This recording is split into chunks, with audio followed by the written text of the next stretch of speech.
स्थानिक गुन्हे शाखेची मोठी कारवाई. शनी शिंगणापूर परिसरात अवैध गावठी कट्ट्यासह तरुण जेरबंद. नमस्कार, आपण पाहत आहात महाराष्ट्र जनता न्यूज.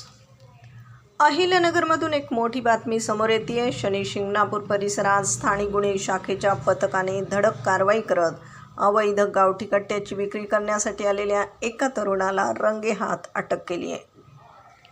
अहिल्यानगरचे पोलीस अधीक्षक मोमक्का सुदर्शन यांच्या सूचनेनुसार स्थानिक गुन्हे शाखेचे पोलीस निरीक्षक संतोष मुटकुळे यांच्या मार्गदर्शनाखाली हे पथक शनी शिंगणापूर परिसरात गस्त घालत होते. यावेळी हॉटेल ब्ल्यू ऑर्गॅनिक रसवंती सेंटरजवळ एक तरुण गावठी कट्टा विक्रीसाठी येणार असल्याची गुप्त माहिती पथकाला मिळाली. मिळालेल्या माहितीच्या आधारे पोलिसांनी तात्काळ सापळा रचून अनिल सीताराम सावंत याला ताब्यात घेतले. त्याची अंगझडती घेतली असता त्याच्याकडून 50,000 रुपये किमतीचा एक गावठी कट्टा आणि 2,000 रुपयांची जिवंत काडतुसे असा एकूण 52,000 रुपयांचा मुद्देमाल जप्त करण्यात आला आहे. पोलिसांनी केलेल्या अधिक चौकशीत हा कट्टा राहुरी तालुक्यातील वळण पिंपरी येथील गणेश शहाराम शिंदे याच्याकडून विकत घेतल्याचं आरोपीने सांगितले.